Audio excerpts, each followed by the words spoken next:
Welcome to the Idaho Sheriff live stream broadcast with Dan Wilson for Kootenai County Sheriff.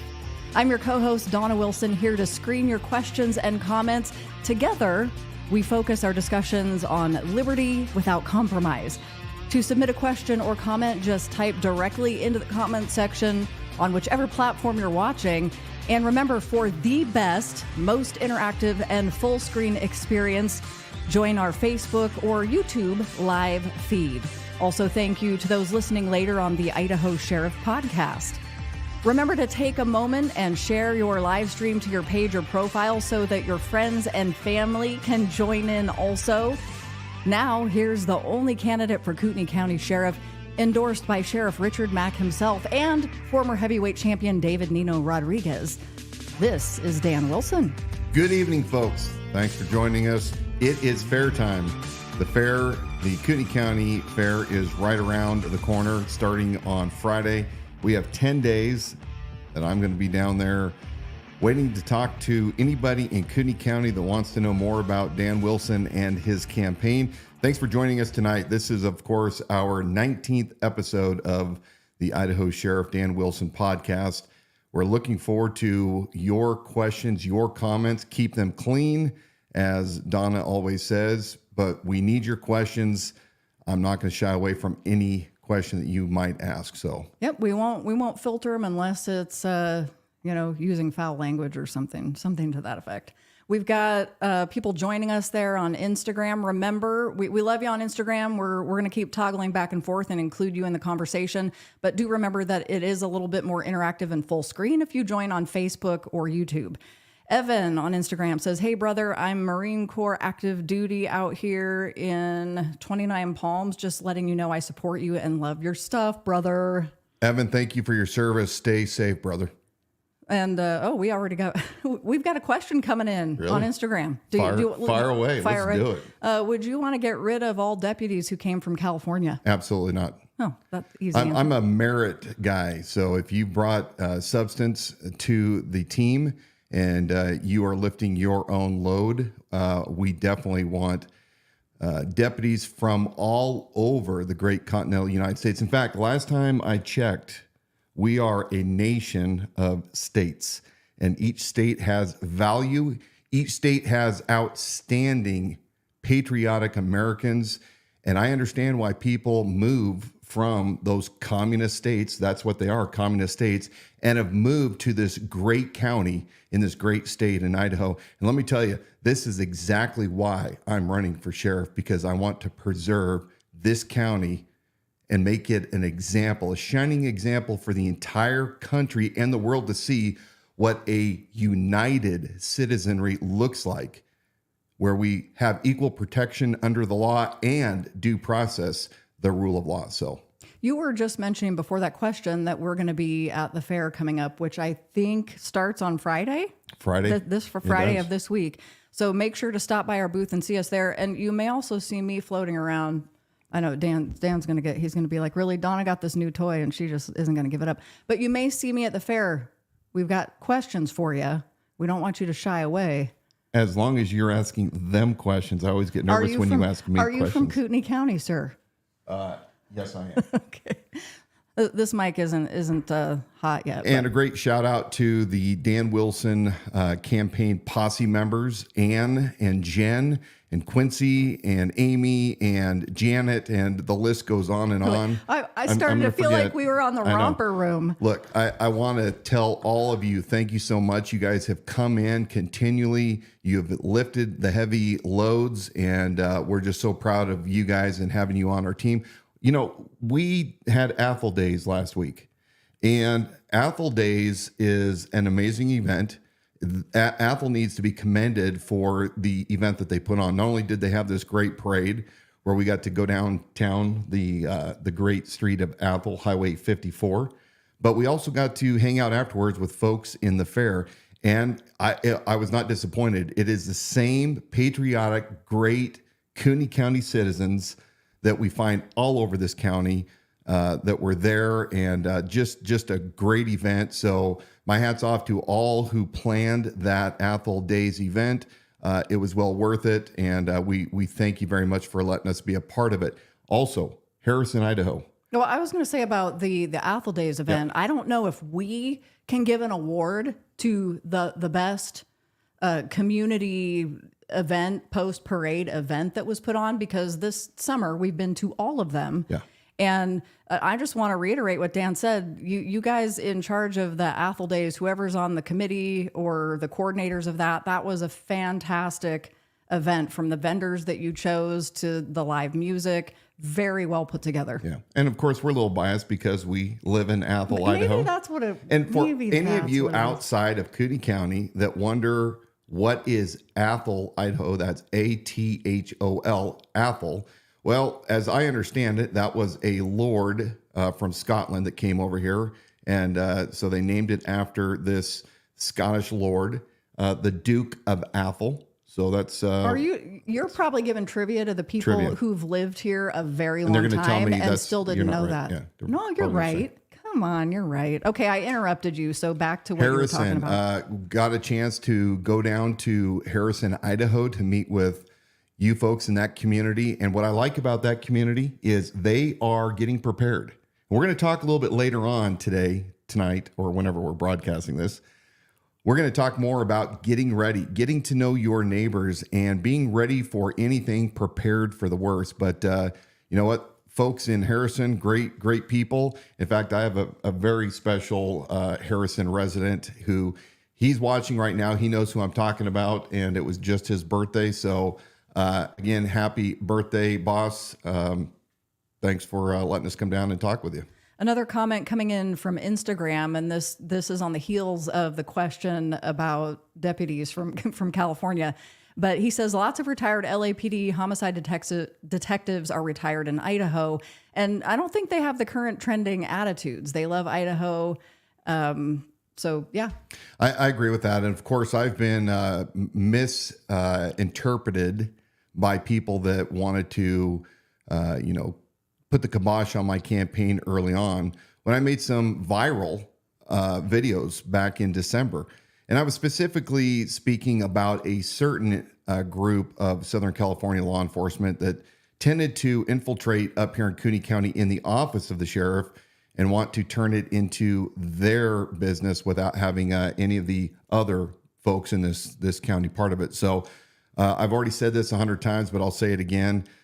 We are blessed with the amount of talent and resources from law enforcement professionals that have come up into this great bastion of freedom. So, and then I think Dan had started to mention that on our website at the Idaho Sheriff, you can get those Liberty Without Compromise t-shirts. Mm-hmm. As we have walked around town, there have been people not only that have stopped you and I as we're wearing them, but as other team members, as that message is spreading, people are seeing that shirt, not even thinking, oh, this is a campaign, I'm supporting Dan Wilson, but they love the message of Liberty Without Compromise. And they say, where can we get those shirts? So all of that apparel, including hats and other items, are available for you on the website. That slogan resonates through every generation, whether you are a teen or all the way up, like our friend Ann, that is not a teen, but she's north of 70.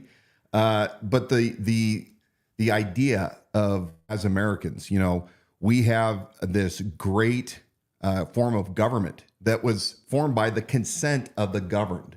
And this is what we're talking about, folks. The sheriff plays a part in that as part of your representative that is ruling. Actually, that's incorrect. I didn't mean to say that. That's a Freudian slip. But leading, rather, by the consent of the people. When people come together to form government like they did in the early days of America, it was under the understanding of these rights that Americans have, and government's specific purpose was to protect people's rights against the ruling class. There, I said it in the proper order. We weren't like England, where we had kings or clergy that ruled or nobility. In fact, we were all given these same rights to life and to liberty and to property. But liberty is important because, yes, you have a right to live. Nobody has a right to take your life from you. And you have the right to property.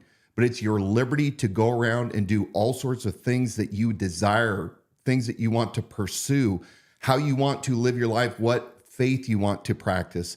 the founders understood that liberty was paramount to bring the property and the life together. And so as Americans, we don't appreciate enough liberty, which is the freedom to go and be your own person, do your own thing, as long as your liberty does not infringe on others' rights, not to have to deal with whatever it is that you are doing. In other words, don't do your neighbor harm. Kind of like, love your neighbor as yourself, do unto others as you would have them do unto you.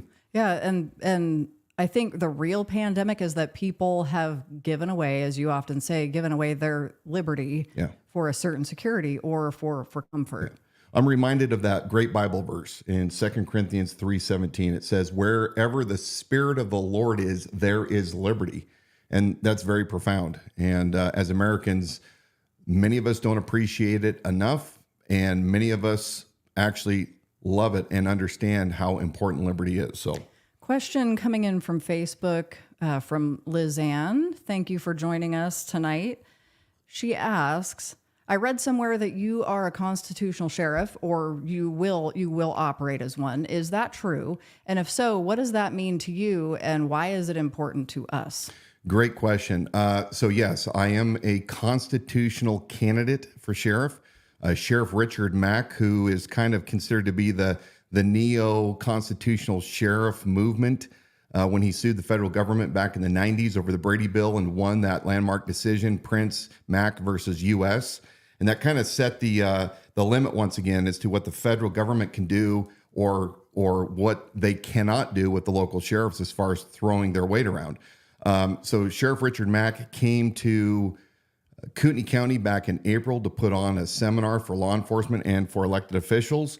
And at this event, and I've known Mack for a while, I'm a part of his Constitutional Sheriffs and Peace Officers Association. He endorsed me. And he said that, Bob Norris, my competitor, the current sheriff, is not a constitutional sheriff. And he articulated why that was. Yeah, so it wasn't just even that he endorsed you without consideration of both people in the race, but he had cause for concern regarding Sheriff Norris. Yeah, there's a lot of concern. And so he endorsed Dan Wilson as the constitutional sheriff candidate. And here's where it breaks down. Bob Norris calls himself a constitutional sheriff because he says he's pro-Second Amendment, that he won't enforce any red flag gun laws, and he won't make you wear your mask. And that's as most in-depth as Bob Norris goes when it comes to the Constitution. What the constitutional sheriff means to me is that you have a man who has studied the Constitution and the founders and really the founding of this country going all the way back to the Mayflower Compact, understanding why the Pilgrims came across in the first place, seeking their freedom, and going all the way through the French Indian War and after, when the Americans decided that they no longer wanted to be subject and ruled by the crown, by Great Britain. And they started looking for their independence. And then they were met with, no, you are our subjects and you must do what we say, and I'm your king. And eventually we have Lexington and Concord, and the shot heard around the world. And on the eve of the signing of the Declaration, when the founders were meeting with the Continental Congress and Washington was gathering up an army, they were going back and forth as to what they're going to do. And many said, let's just give it more time. The Great Britain's going to eventually back off and they're going to give us our freedom. Patrick Henry got up in his famous speech and he says, look, I don't have any time for ceremony. I don't know what you guys are thinking, but here's the deal. We have their troops in our cities and our towns, and they're doing these horrendous things, and their ships are in our harbors, and our chains have already been forged. They can be heard dragging across the plains of Boston. Men cry, peace, peace, but there is no peace. But as for me, give me liberty or give me death. And then, of course, that beautiful document, the Declaration of Independence, the War of Independence that we won, and then the cause of eventually having to replace the Articles of Confederation with the greatest document government has ever known, which is the United States Constitution, and more importantly, the Bill of Rights. Understanding the thoughts of the framers. Why were they for this government, this constitutional republic? How did they come to put this government together with the three branches? And then why did some of these states resist signing the Constitution? Because of the lack of a Bill of Rights. And so when it comes down to a constitutional sheriff, he is the first and last line of defense for the people of his county. And He is to be that interposition by an out of control, unaccountable government and the people between those two. So you better have a sheriff that truly understands the intent of the founders. I've said this often. This piece of paper with the Constitution on it means nothing without the men who will uphold and defend those words on that document. Otherwise, that document is nothing more than a parchment barrier. So a constitutional sheriff has to completely understand really what's at stake, what the founders intended, and that person is the best suited to protect your rights and everybody's rights, regardless if you don't agree with me and you have a different ideology. The fact of the matter is the Bill of Rights is the supreme law, and it reminds us that everybody has the right to worship the way they want to petition their government, to gather, to protest peacefully. And so these are things that, that we are guaranteed as Americans. We have the right to keep and bear arms, to keep a government that's out of control in check. You have a right to be secure in your person, places, and effects with unreasonable searches and seizures. You have a right not to what? You have a right not to indict yourself by talking and testifying against yourself. So anyway, that's kind of a long way of answering it, but really it requires that kind of depth to merely tell you that Bob Norris, when he says that he's just, a Second Amendment guy and that's what he's running on, and we're going to talk about that in a few minutes, it's a far cry from truly understanding our history. We have another question coming in from Leif, joining us on YouTube. Thank you for joining our program tonight. And also, I had asked him to reword this question because my brain's kind of going in a few different directions. So I think as he reworded this, it was more helpful for me. Thank you. His question is, do you support the recovery community, and meaning this, individuals receiving a second chance as a felon in our community? Absolutely. I think that we don't focus enough on recovery, true recovery. As an officer for 12 years when I was on the street in my reserve capacity, obviously I dealt with addicts on a regular basis. And you have, as you know, usually two camps: those that have hit rock bottom and truly desperately want to get out and to recover, and those that just want to use it as a springboard. I need a temporary housing for now, but I'm never going to give up. But recovery also doesn't have to include just addicts either. It can include bad choices that you make as a young kid. I mean, we have John Padula, who ran for county commissioner here recently. And here's a guy that had quite a criminal history, but he turned it all around when he found Christ, and he completely reformed. And I don't think we talk enough about the importance of being reformed. Every one of us, there isn't a person alive that doesn't need to be reformed to an extent. We are all people that fall short all of the time, some more than others. And when it comes to our laws, you remember the laws originally were never intended to punish the people. It was supposed to protect people's rights, but things have morphed, and man's constant state of going back to total depravity and things like that. We know that people struggle with many different things. So we need to have a vehicle where if somebody truly wants to change and be reformed, they should be able to get the support that they need, and they should be welcomed back into the community. Of course, things don't always get wiped off the board immediately. There are certain crimes that, you will, once you commit those, you will be stained for the rest of your life. And that is part of the consequences. There's certain things in our civilized society that we don't tolerate. And you could be reformed, but you're not going to be necessarily welcomed into the community. But by and large, I think there's a lot of crimes, especially if they're non-violent ones, that we need to do a lot better job at bringing people and mentoring them along and helping them be restored.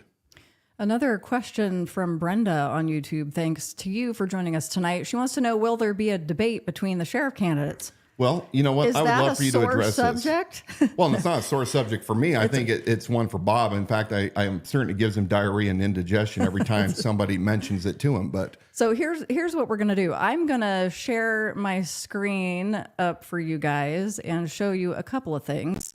And this does get to the debate here in a second. But what we did was we added a search bar to the website because it's so chock full of information now. TheIdahoSheriff.com. TheIdahoSheriff.com, that we wanted to make sure people were finding what they were looking for when they come to the website here. So as you can see in this big search bar, giant search bar on the homepage, I'm going to type in the word debate, because if you ever have a question about something, you don't know titles of documents and all that, hit enter or hit the search button on the search bar and you'll get the results on the site. The very first article is a press release that we put out on July 18th requesting an official call for public debate between Dan Wilson and Bob Norris.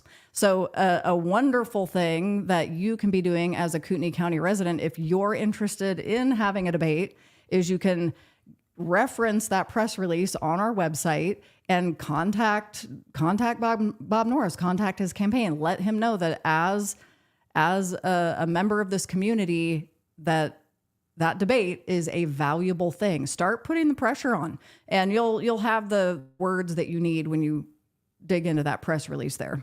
So what are your feelings on the debate?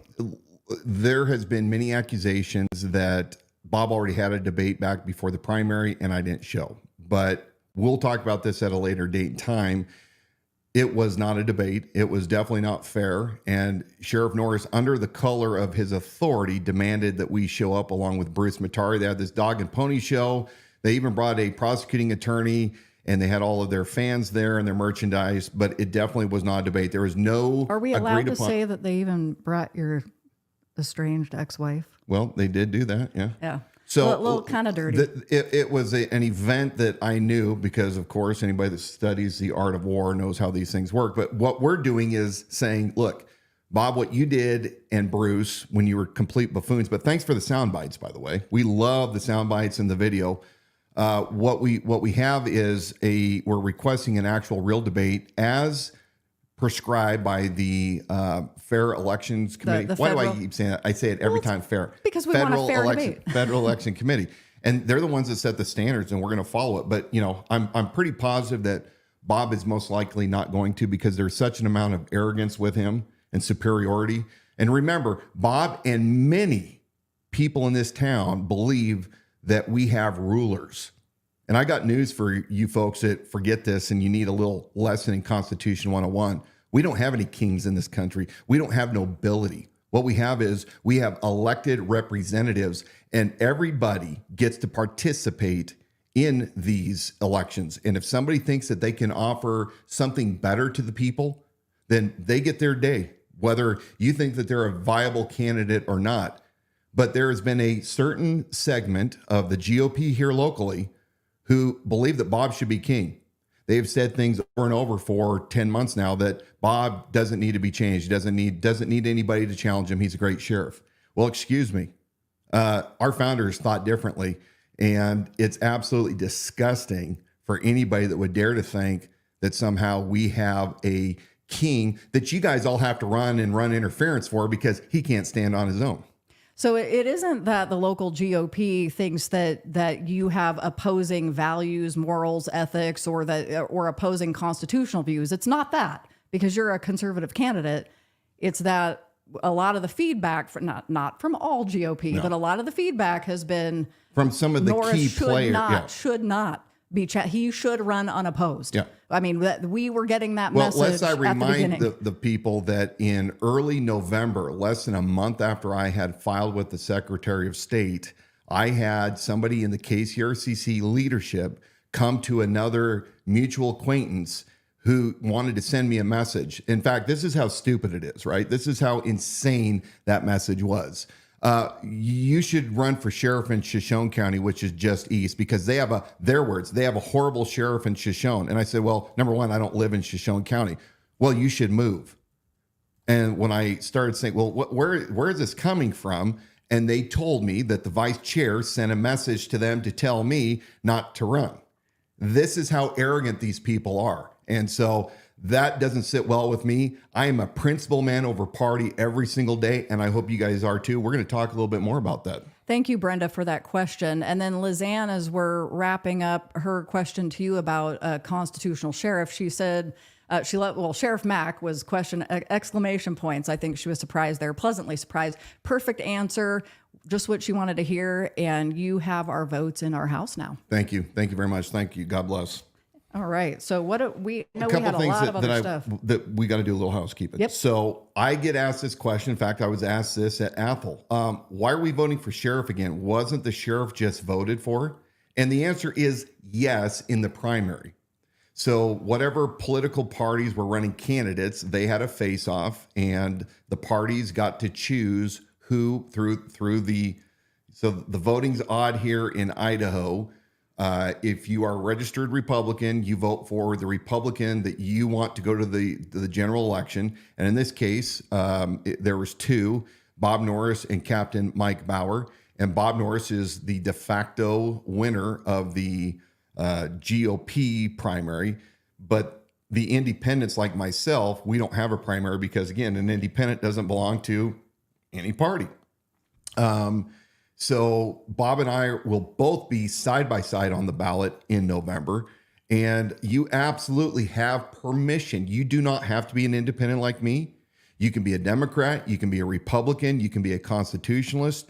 Whatever you are registered at right now in the general election, you get to choose whatever candidate you want. So you're not just confined to whatever political affiliation. And it's not going to mess up your registration to vote for whichever candidate you want, no matter what And look, party. right now, with everything that's going on in this country, and I think many of you would agree with me, the Republican Party, which I've been a member my entire life, is full of rhinos throughout the entire country. And unfortunately, we are seeing even locally a larger pull once again towards a certain segment that believe in party over principle. But we know that at a national level, I would dare say that we probably have more non-liberty minded representatives. I've got no use for any of our federal congressmen. I think there's maybe a dozen. I say 5 to a dozen. I don't know. President Trump is not going to save us. He's just not. It doesn't matter who they throw in there. But at the state level, we keep hearing over and over again. And I'm going to talk about this in a second. I won't get too far off. But, you know, the bottom line is that the political parties like Washington had predicted are destroying us. These political parties are in existence for their people to remain in power and to have the control. And it's taken away from we the people. You need a sheriff that is extremely neutral, that he's not loyal to a party so much as he's loyal to you, the people. Life, liberty, and property, equal protection under the law, and due process for everyone. Well, this gets into an interesting discussion about why the example of Sheriff Bob Norris going into the library and removing a book that he knew he would get a lot of applause for in a conservative community to say, yes, our children shouldn't have access to this. But if you take that same idea and say, okay, in the future, there's a sheriff that doesn't share my morals, ethics, and values, and they go into a public library and start petitioning Taking or Christianity heavy-handed. books out. Yes. Now, I do want to say this just so that it's very clear. I absolutely do not believe that minors, that's under 18, should have access to sexually explicit material without an adult, that a guardian or a parent that goes in with them and allows them to check that out. Sorry, if you don't like it, I'm sorry, but we do this all the time with alcohol and cigarettes and all sorts of other things. You're even as the founders knew, your voice does not count when you're a minor. And back then it was 21. But in this case, there is no reason why any sexually explicit material should be readily available. And I'll fight, the libertarians and the liberals all day long with this. That being said, you're exactly right. Bob Norris knows that it's safe to play these moves because he's a politician, always has been. No different than when everybody in Kootenai County was already not wearing masks during COVID in middle of, 2020, and then in 21 even more so. And he comes out as sheriff and says, I'm not going to enforce you to wear a mask. Well, it's real safe because the vast majority already agreed with him. Well, funny. But the library books. Yeah. So I won't. Well, I got into a discussion, a back and forth discussion with somebody online regarding Kootenai County and the mask mandates, and that Kootenai County residents were already out burning masks on somewhere on Sherman Avenue, and they were protesting out in front of Kootenai Health. So it was after these events where Kootenai County residents were understood personal liberty, which is why they took action, the appropriate action to create opposition to that. And that's what Bob Norris then walked into. So to say, I'm not going to force you to wear a mask, it's like, we weren't doing it anyway. I thought it was so absurd when I went to the town hall last September. I think it was September 21 up in Hayden. And all of a sudden he pulls out this video, like a little pen camera or something, like he was Undercover 2020 from the 90s. Right? Yeah. And, he was investigating these books. And again, I agree. I don't think those books should be available to the kids. But here's where I differ from Bob Norris. And this is this. Sheriff, stay in your freaking lane. You have much bigger things that you're a derelict in that you haven't done to get this county ready for the next end run around the Bill of Rights. And instead, you're placating to your base, those same people that think that you're a king. And you're going in there and you're arbitrarily making a decision on something that you have no right to do. Stay in your lane. The sheriff's job is to maintain law and order and security of the county, protect people's rights. But here's the issue. If there was something wrong, then there should have been a complaint. That complaint should have led to an investigation. And then the investigation, if it proceeds and produces that some criminal act took place, then fine, deal with it. But otherwise, leave the library issues up. Make your statement. Good. I'm glad you made your statement. Move on. But then what you should have done is you should have allowed the state legislature to deal with it because that's in their lane. They're the ones that make laws, not you, Bob. Number two, you have the library boards that are the ones that authorize the books and the policies in the library. And last, you have the citizen activists, and this county is full of them. I mean, one of the things that I do applaud Nina about and Terry, who have been not my fans, is the fact that they want to make certain that children are protected. And as a father of 5 and a grandfather of 1, you know what? You're never going to find me arguing with somebody about protecting children. That being said, Sheriff, stay in your lane and actually do something for the county, which every meet and greet that I go to in this community, and we ask people to raise their hands, what has Sheriff Norris done for this county in the past 4 years? Nobody ever raises their hand. They can't think of anything. But I did have a former deputy I was hoping you'd tell me a couple weeks ago I was hoping. in a group of 50, and he said, well, yeah, Bob has done 2 things. So I want all of you guys to sit on your hands. Number one is that he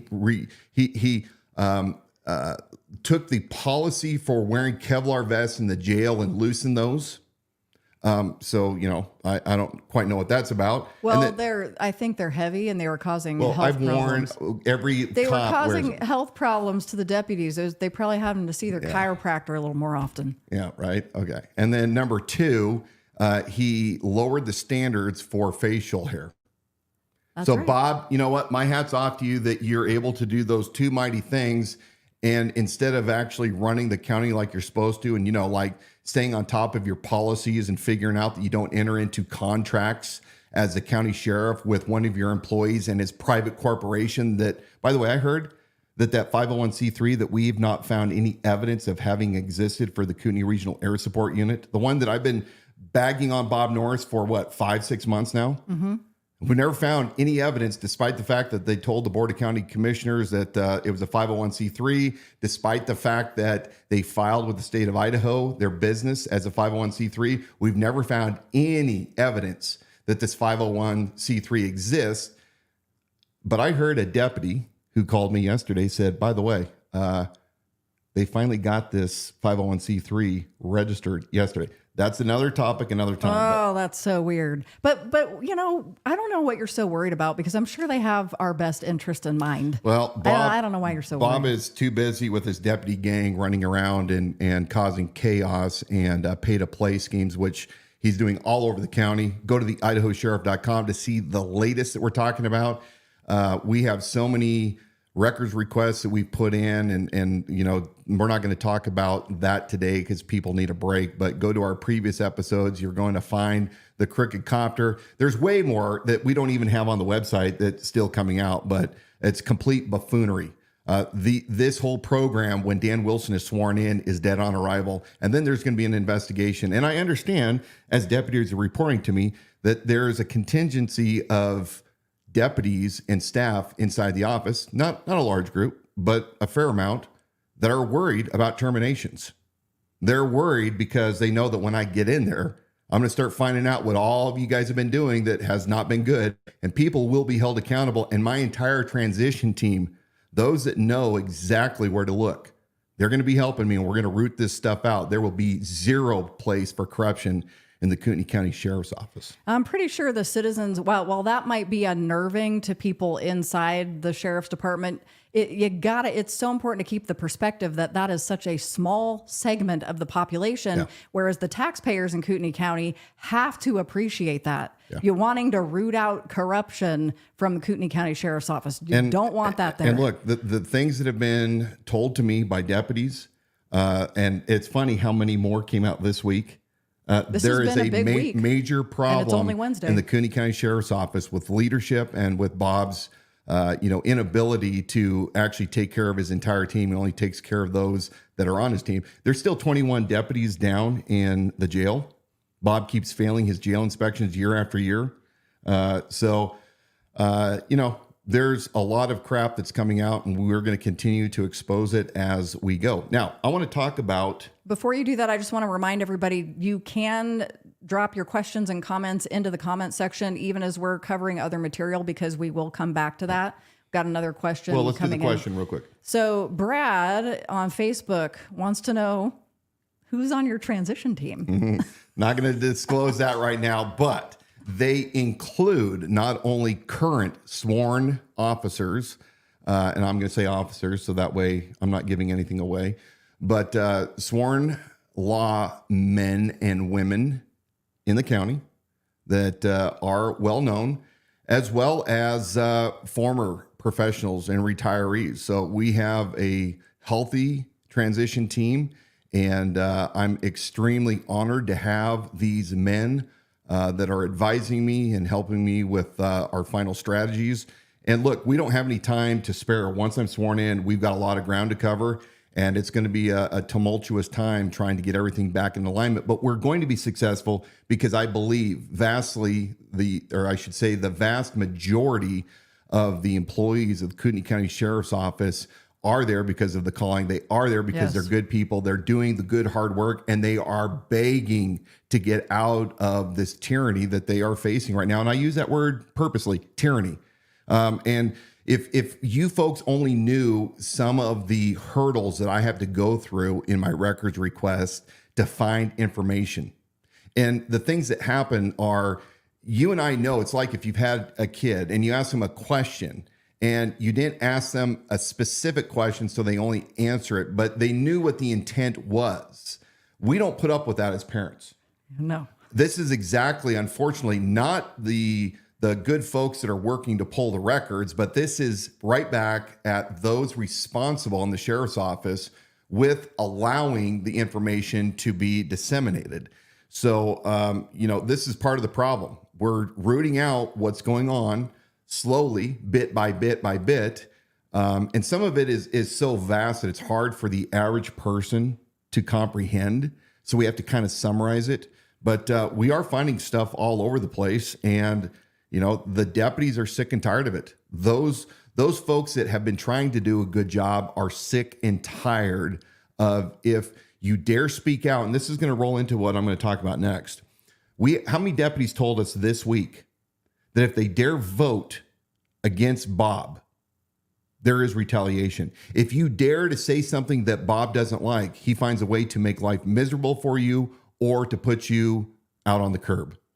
And this should not happen. I mean, we're already hurting, as Bob knows, from shortages.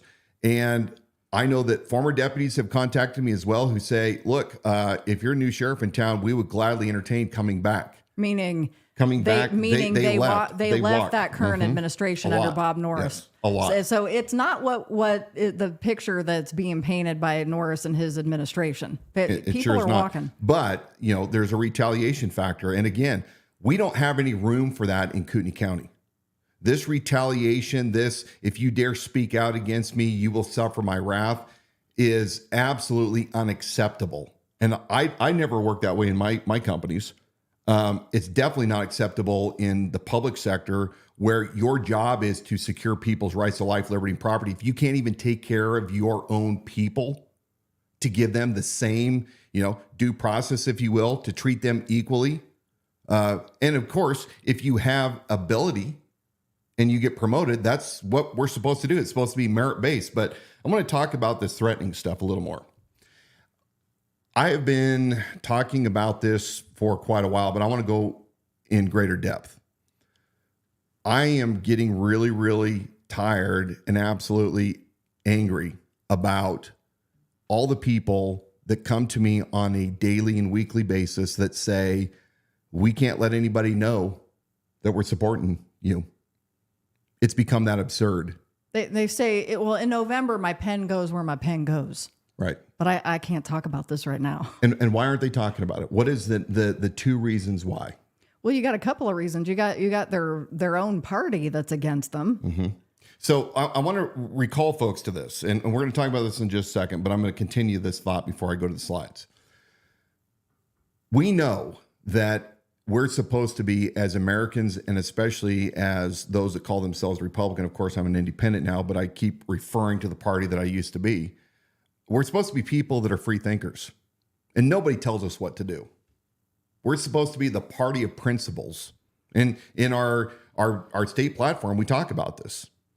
But you know what? I have found that in this county right now, Republicans have lost their way. Not all of them. So I'm not talking to those of you who haven't, but to those that have, and you know it. You guys choose your party over the best candidate. And you look at the national level, you know that the country is burning down. You know, at the state level, that we get told all of the time, we have a super majority of Republicans, and that is true. And yet the same Republicans will go back and they say, but our voting doesn't reflect a super majority Republican, because there's a lot of liberal votes that take place. So they have no problem calling out Republicans and calling them not really Republicans, they're Republicans in name only, and they're at war with them. Yep. But you're hypocrites when you come up here and you say there's a guy who's an independent who is every bit, if not 5-10 times more conservative, provably conservative than Bob Norris. And Bob Norris screwed us with Bruce Matari. Yes, we're going to talk about this in a second. But even though we know that Bruce and Bob are bad news, and that Bob did this double cross, stabbing the KCRCC precinct committeeman in the back, we still cannot get behind Dan Wilson publicly, because this damn GOP leadership of the state is all about preserving the party at all costs. And I understand to a degree why that's important. But the absurdity, if you're looking at a candidate right now for sheriff, one that leads with integrity and leadership and has proven over and over again, my vision for this county and the people I've surrounded myself and the topics that I've discussed, and you have this weasel sheriff right now who came from California in 2013, roughly, and you have this county commissioner that came from Washington, D.C. in 2013, and they somehow get together, and after each of their respective elections, they're still hanging out together. You have a county commissioner who is Bob's former campaign manager, who has this special deputization, and by their own admittance, Bob shares critical information, private information, privileged information with Bruce Matari that Bruce is not at liberty to talk about. And you have those two buffoons running around, and you're so scared of leadership kicking you out of the party that you would much rather bring these corrupt individuals into another term rather than to take a stand right now at this time in history for somebody else that has taken a stand publicly like I have. My question is, why? We had an event 2 weeks ago, and an elected official came to my event, and people in the community found out that this elected official came to my event. And you know what happened? What happened? Well, I believe that elected official was being bullied because the person that she came to the event with, the side of their face could be seen. If you zoom into 10,000%, the side of their face of the person she came with could be seen in a large group photo all from the back of the room. Yeah. And so then it was assumed that elected official was there, even though you couldn't see them whatsoever in the photo. And so from what it sounds like, they and personally began receiving pushback and bullying about, and I mean, I know you have words to say about this. People in Kootenai County, do you understand what is going on right now with the Kootenai County Republican Central Committee?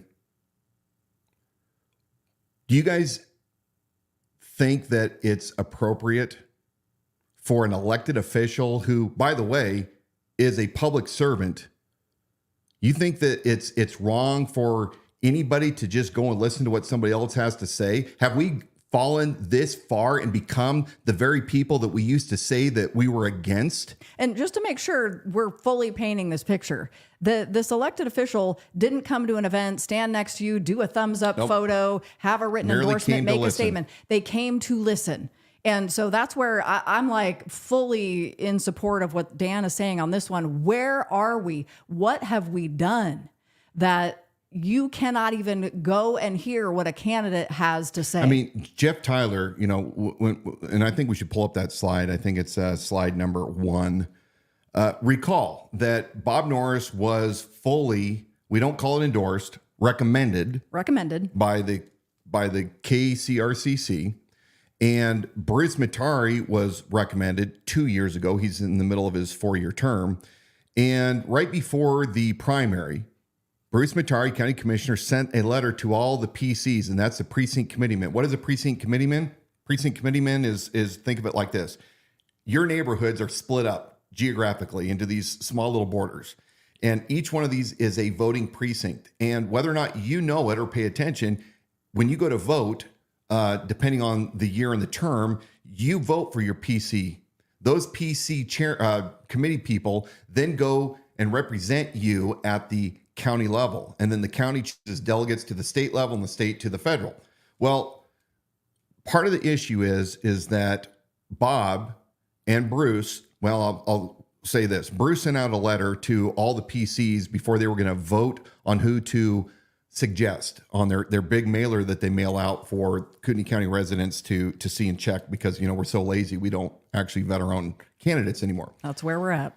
And his two choices for county commissioner, which was Brett Surplus, who ran against Leslie Duncan and sorely lost, as well as Sleepy Dale Gibney against Mark Eberline. Neither one of those candidates that Bruce basically tearing down all the other candidates, being condescending and some kind of a de facto leader. You're nothing more than a county commissioner, Bruce. You're not the de facto leader, even though you want to think you are. When your people rejected that and they chose other candidates, what did you guys do? Well, show that slide. So on this slide, you have the FOP, Fraternal Order of Police. It was formed in 2020, specifically with a political action committee, where they can give unlimited dollar amounts to candidates of their choice. They're not supposed to collaborate with the campaign. That's a violation of sunshine laws. But take a look at this. This is a mailer that went out by the Deputy Sheriff's Association, FOP 43, their political action committee. What do you see up there? You see this sheriff badge. In fact, you see the Kootenai County Sheriff's Office badge, and it says Kootenai County Republican Call to Action. Join our front line against the establishment. This looks, for people that are uneducated, as if... Look, you don't even have to be, I wouldn't even call it uneducated. It's just people, we're busy in lives. We're slammed with mail coming from all directions. So you look at this, and it gives the appearance of the sheriff himself is saying, hey, you guys need to vote for these candidates. And of course, they throw in Donald Trump. Guarantee you they didn't get permission to use him. And I know that there's requirements. Yeah. Then you have Bob Norris. Now, Bob Norris is a direct recipient of this mailer. His deputies form this political action committee that they get lots of money from Traffic Corps, like $10,000, and other entities who then put money into this flyer to get him reelected. It's incestuous, folks. It just flat out is. And then you have little Sleepy Dale Gibney, and you have Brett Surplus, my personal friend, not. But take a look over to the right. This is what's really important under our priorities for responsible growth, fighting illegal immigration, and protecting gun rights. So look down the list here where they're showing you how to fill in the circle. At the very bottom, by each precinct where these went out, they had a different specific PC. And these were North Idaho Republicans, not the Kootenai County Republican Central Committee folks. This right here. So why in the world, I mean, back to a simple question, why would the Fraternal Order of Police, the FOP, why would they want North Idaho, Idaho Republic? Because they're colluding. We know this. I mean, we can't prove it, but let's all put our thinking caps and our common sense together. Bob Norris and Bruce have an agenda here. They say it's for, curbing, irresponsible growth, but yet they're getting money from developers and real estate folks and cannabis industry out of California and Las Vegas and Arizona. But they wanted these guys that they know that they could control, because once they control the entire Board of County Commissioners, once they have the majority, 2 out of 3, they can get whatever they want. Bob's budget went from 42 or 43 million in 24 to over 50 million in 25. It's out of control. So I'm going to get back to this. So yeah, all I'm saying is connect the dots, because the same Fraternal Order of Police that funds Bob Norris's campaign is also for the North Idaho and look, Republicans. The FOP is a liberal organization. Sorry if I upset my cop friends. That is the truth. I'll argue with you 6 days to Sunday. They are progressives. They want big law enforcement power. They're not for limited law enforcement. Not to be mistaken with it. I'm anti-cop and I don't want my cops going home safe or any of that crap, but they are big government organizations. And they chose the North Idaho Republicans, which are considered by the KCRC, not my words, but theirs, rhinos. And so this little stunt that went out cost 30 seats, I think of 70, somewhere in there, 30 seats of the precinct committee people who, again, get to vote on important things and who to send as delegates to our state convention. They call it the Dirty 30. So remember, Bob Norris, even though he claims that he had no association with this, Nick Franson, president of the FOP, rebutted that with his own Facebook post saying, yeah, you did. We did not lie. We were given permission. So Bob allowed the county badge to be used by a political action committee to promote non-Kootenai County Republican Central Committee candidates and North Idaho Republican precinct committeemen, while he is still playing footsie with Brent Reagan and the KCRCC, and he and too many B's, Bruce, the county commissioner, special deputy, those guys, who were part of the KCRCC, went stuck them in the back and cost 30 of these precinct committeemen positions. They call it the Dirty 30. They're mad as hell. They're not happy. And I'm asking you, if you were double crossed by Bruce and your leadership refuses to deal with this, publicly deal with this, will you take a stand with me? And I think that, one of the things that you put up a great meme the other day about Stand. Yeah, I did. Do you have that up there? And I'm gonna move to that. But the other thing that I want, there's a little more flim flam with this story. I did put the graphic up there. But here's something else to consider, and I can't substantiate this, but you know how word travels in circles, and you have conversations with people who are part of the Kootenai County Republican Central Committee or attend the Women's Federated luncheons. Yeah. Oh. And so the word that we get is that Bruce Matari, prior to the primary or the primary election, was whining and dining precinct committee people. So that he could sway the votes toward the commissioners that he wanted in office. So again, put your thinking caps on, folks. It's politics. So these precinct committeemen were living the high life. They were coming to events the next day, still a little bit, woozy, a little inebriated, but flying on cloud nine because Bruce Matari and his because they're royalty, camp, right? You're for royalty. that moment, when they want something out of you, you're getting the special treatment. You're sitting at the cool kids table. And then you go off the next day and tell all your great stories to your friends. But then when things didn't go the way they wanted after that election, they're kicked to the curb. And how many times of these repeated patterns does it take before people understand they're using you to fit their agenda? They don't care about you. You're not in a relationship with them. They're not coming to visit your grave when you're not here anymore. This is 100% to use you to get to their agenda. So back to the stand, this really was a response to that moment we had last week when we had an event and we had that local elected official, because we were using a photo, an amazing photo of a room packed with people that came to hear you speak. And we were being told this person's getting pushed back, they're being bullied. And, I said, wait a second, I want to call this what it is, because what's really happening is now they're putting pressure on us and bullying us to say, okay, so are we not allowed to take photos at our campaign of our own campaign Kootenai County, events? we're not. And all because you might be in a photo to say, I wanted to go hear what a candidate had to say so that I can be an informed voter. That's what these we're people squashing. that are doing this are no different. You call yourself a Republican, you're no different than what you claim the Democrats used to do, you hypocrites. And if you think that you're a Republican and you espouse Republican views and you have this kind of view, check yourself. Check yourself. We don't have time, as Patrick Henry says, we don't have time for ceremony. The entire country is burning down.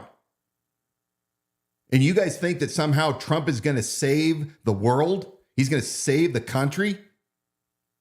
You better get this county completely secured together by coming together and choosing people who actually will put their necks on the line to protect your rights and rally people with leadership, not just special invites to, special events and dinners and what you're left with is a hangover the next morning. Or walking in on somebody taking a leak while you're at their place. Walking in on somebody in the bathroom. That's an elected official. That's, real high, living the high life. But look, I like what you said, stand. No matter your job, stand. No matter your position, stand. No matter your friends and neighbors, stand. No matter your political party, stand. No matter your church, stand. It will cost you something to stand, but dangerous liberty is always greater than a certain security. That right now is the cover photo on our Facebook page, the Idaho Sheriff.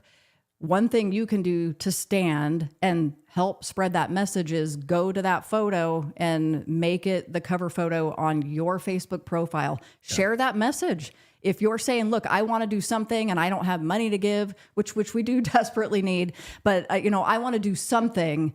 And truthfully, no amount of money is going to win this election for Dan Wilson. It's not that we don't need it. We do. And we're going to ask for that. But really, we have to be able to change the hearts and communicate this message of liberty without compromise. And we need people to take a stand, because the difference is the vote in November. And we're not going to outfund a Bob Norris campaign. We just aren't. Well, no, it's he's big getting business. And billionaires. Yes, big business, billionaires, the backing of the local GOP organizations. And his special PAC. Don't forget his PAC. Remember, Carla Matari, Bruce Matari's wife, was caught handling the Deputy Sheriff's Association's Facebook page. You want to say that there's no collusion? Maybe we don't have at this moment the smoking gun, but I assure you they are colluding together. If you put your thinking cap on, come to your own conclusion. But this is the problem that we have right now. And you know what? I look at Bruce, that weasel. I don't care if he gets upset about this or not. Bruce Matari is a weasel. And in fact, I watched for the past 2 days the Board of County Commissioner meetings on the budget deliberations and the way that he speaks to Leslie Duncan. What a complete misogynist pig. You know, you may not agree with her. I don't hardly know her at all, but I see that she has way more class than you. She comes way more prepared than you. And all you do is you gaslight these people. You gaslight Bela Kovac. You gaslight the coroner. You're a man that should have a lot more ability to control yourself and to lead. But what you do is you love to hear yourself talk and you love to tear people down when you aren't prepared. And people in Kootenai County, go pay attention to Bruce Matari. If you watch 4 or 5 different YouTube videos that are online of whatever meetings, you'll find out a lot that Bruce likes to wax on like he's some great philosopher. He says a lot of something, but not much of anything. I got to tell you, too, we worked really hard earlier this week. It's been a long week and it's only Wednesday, but we worked really hard putting together a special article on our website at theidahosheriff.com that is a synopsis of a previous live stream that we did called All Roads Lead to Bruce Matari. And that article on the website, All Roads Lead to County Commissioner Bruce Matari, has a lot of those points in there. If you're looking for a place to start to say, who is this guy? Where did he come from? What all does he have his hands in the political scene? We hear over and over again, the dude's everywhere. Well, I'm He's curious. everywhere. Do you think he works for Department of Homeland Security? He came from Washington, D.C. Do you think, I mean, I've had people come up and start making observations. I don't know. I have no idea. But it's very odd where he came from as quick as he did and got involved in Kootenai County, coming from D.C. And I've got a lot of people that, you know, were former intel that say, you know, this guy's a little bit odd. Again, I'm not claiming that you are. I'm not claiming you are. Just a question. Bruce and Bob, are either one of you DHS? That's a question. Are you still working for DHS? Are you secretly working for DHS, or were you just learning from when you worked for DHS? I don't know. Did you work for DHS? I don't know. There was one more thing I really wanted to talk about was the Second Amendment, because there was a mailer that went out. So we're at a little bit over an hour now. I want to remind you, if you've got any other quick questions or comments that you want us to get into the program, you can do that now while we're talking about this little golden nugget coming up next. I want to point out that Bob is a politician through and through. I'm not a politician. Sometimes I slip because, you know, if you're running for politics, you think you're a politician. I'm not a politician. I'm absolutely not a politician. In fact, anybody that's heard me knows that I never change my story. Depending on who I'm with, my story is consistent. But Bob, being the, you know, politician that he is, sent out a mailer right before the primary. And that's slide number 2. And this went out to all the households, I assume, in Kootenai County. And it's basically law enforcement and community leaders support conservative Republican Bob Norris for Kootenai County Sheriff. These are, Bob Norris's 3 priorities. Number 1, secure the border. Bob Norris is working closely with Idaho's legislature to get tools Kootenai County needs to address the crisis. Hey, Bob, you actually have tools at your own discretion that you could use, but you're not smart enough to use it. Oh. But here's the one. Number 2, Second Amendment protection. Pay attention to this. Sheriff Norris is an avid fisherman and sportsman. Hey, Bob, have you ever purchased an actual hunting license in the state of Idaho? And would you produce that?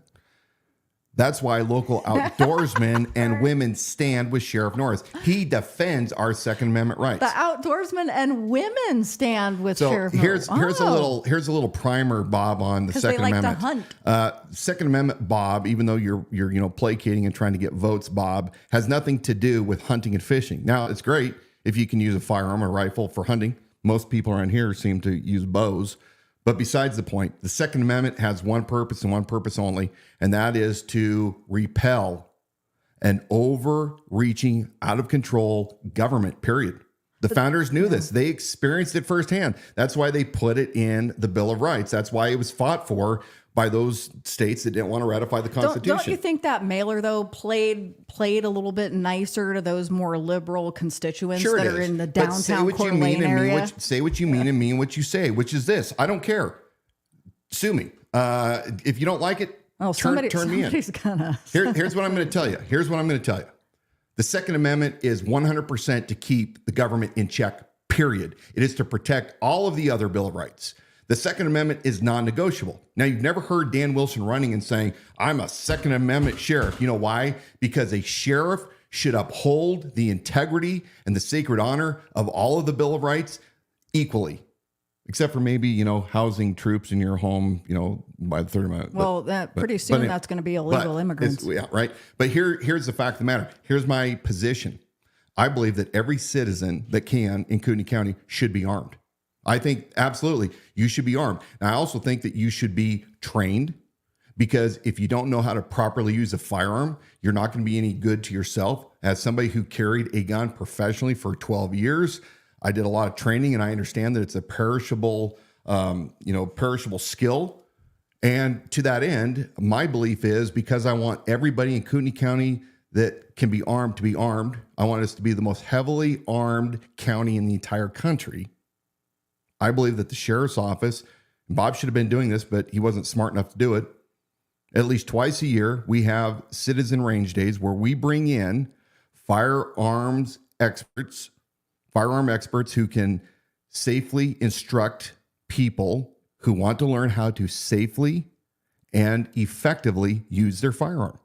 Now, there's a lot of people that are moving from these liberal states where they never had the right to have handguns, and they're buying a handgun for the first time. And sometimes it can be scary, and it's embarrassing. You don't want other people to judge you when you're going out to a range for the first time. Who cares? Everybody starts. I just want people learning the basics, the basic fundamentals, the 4 rules of gun safety. I want you to learn how to load and to, be able to effectively learn how to fire and present your firearm and have good holsters and carry the right ammo. We can teach you that twice a year. And then it's my sincere hope, because we have such a great list of firearm training centers throughout all of Kootenai County, some private public ranges. Go hire those individuals to continue to hone your firearms skill sets. I don't think that we should restrict anybody who lawfully can have a gun to have a gun. And I'm also one of those guys that believes that once you've paid your debt to society, if you've truly paid your debt to society, you should have your firearms, the rights to have a firearm given back. I mean, I don't understand, if we're going to be loyal to the Constitution, why we can say, look, if you have completed the entire term of your sentence completely, you've paid your debt.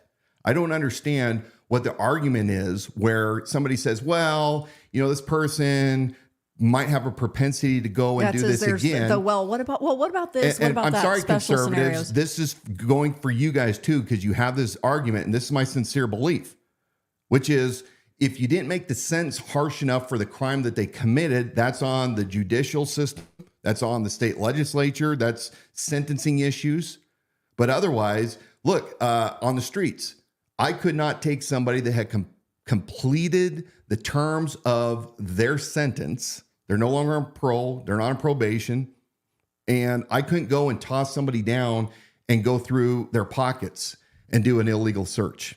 I couldn't suppress their First Amendment rights. So why do we think that somehow in our society we've been lied to by neocons for years, that somehow we have to be the great barometer or governor on everybody and their actions instead of making people responsible? Look, if you go out and you commit a crime with a firearm, there should be an extremely harsh sentence, and in some cases, the death penalty.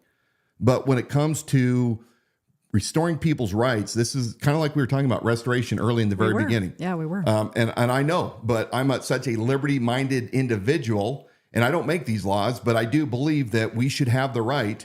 If you paid your debt to society, I was going to say, if you paid your debt, you paid your debt. You paid your debt, and you're a citizen again. I remember the first time I heard you say that, and then I was like, well, my mind immediately wanted to go, but if the crime was with a firearm, but then I was like, well, if you paid your debt, you paid your debt. Do you really think, though, that somebody is hell-bent on committing another violent act? We already know this. We know that they're going to go find another firearm. They're going to obtain it illegally, and they're going to do the heinous things again. But there are so many people that have reformed. And we're Americans. You should have your rights restored, and it shouldn't cost you tens of thousands of dollars to get your rights restored. It just shouldn't. Liberty without compromise. How can people get involved? I started to ring the bell about needing donations. What can people do to join the team? Do we need money in the campaign? How are we going to use it?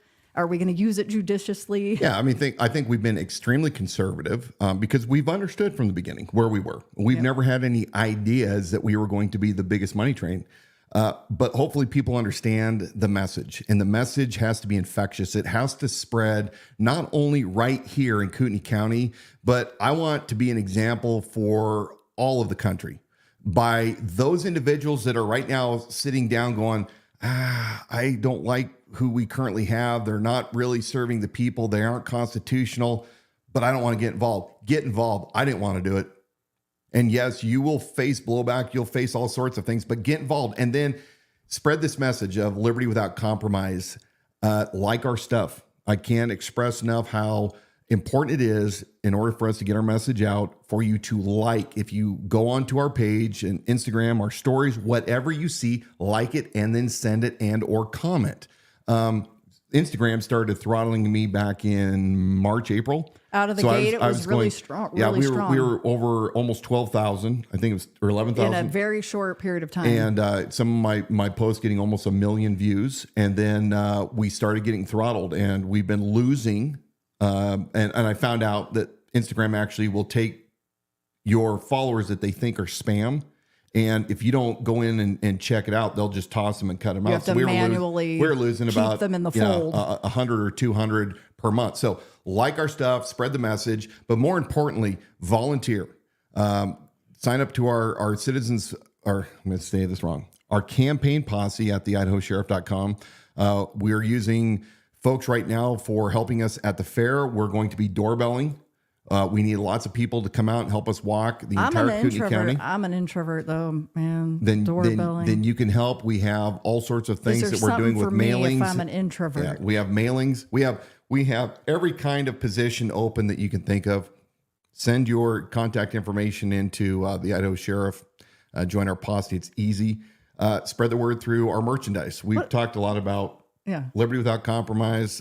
Love it. We've seen hats and T-shirts and bandanas all over the place. I saw the bucket that we have a bucket hat, and so I saw somebody wearing a bucket hat last week. Really, really cool. Dog bandanas for your dog. Yeah. What is the hope that you can leave us with? Hope is this: we are Americans, and throughout our 200 plus year history, and it's much longer than that if you go all the way back to the Pilgrims that came. We are a resilient people because we are people that God has given that desire for liberty, for freedom. And it's kind of like what Braveheart talked about. We have to get back to the basics where the representatives exist to serve the people, not that the people exist to serve those nobles, those elected. We've gone a long ways, folks. We should not be looking at any elected official as nobility. We should look at them as our fellow citizen. But I want you to have hope because despite the dark times that are upon us, whether it's Iran today getting a special message with all their infrastructure going down with the cyber attacks, we're going to be facing things like this here very, very, very soon. Strange things are afoot. We know that something most likely catastrophic is going to occur before November. We pray. You should be praying that it gets stayed, but be prepared for anything, prepared for the worst. Have hope, because we didn't descend from fearful men. We descended from men who understood the times. They acted accordingly. They acted bravely and with purpose, and they pledged their lives, their fortunes, and their sacred honors. Ask yourself, am I worthy by what I'm doing right now in the cause of liberty to be in a room of those great giants? And as always, stay hope, stay strong, and of good courage.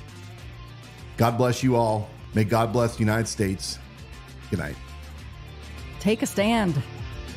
It's the theme of tonight's episode. Thank you for joining us for the Idaho Sheriff live stream broadcast. Remember, you can donate securely online on our website at theidahosheriff.com. You've been listening to Dan Wilson for Kootenai County Sheriff. We're here every Wednesday night at 7 p.m. You can subscribe to our YouTube channel. That also is at the Idaho Sheriff to receive automatic reminders when we go live. And for the Idaho Sheriff podcast, listen and subscribe wherever you get your shows. Come down, see me at the North Idaho Fair. Oh, you get to see Dan and the Duke. Yeah, come take a picture with me. Come get a yard sign. Talk to me about liberty. Let's all have a great night. As always, learn more about Dan Wilson, his platform, and his viewpoints on our website at theidahosheriff.com.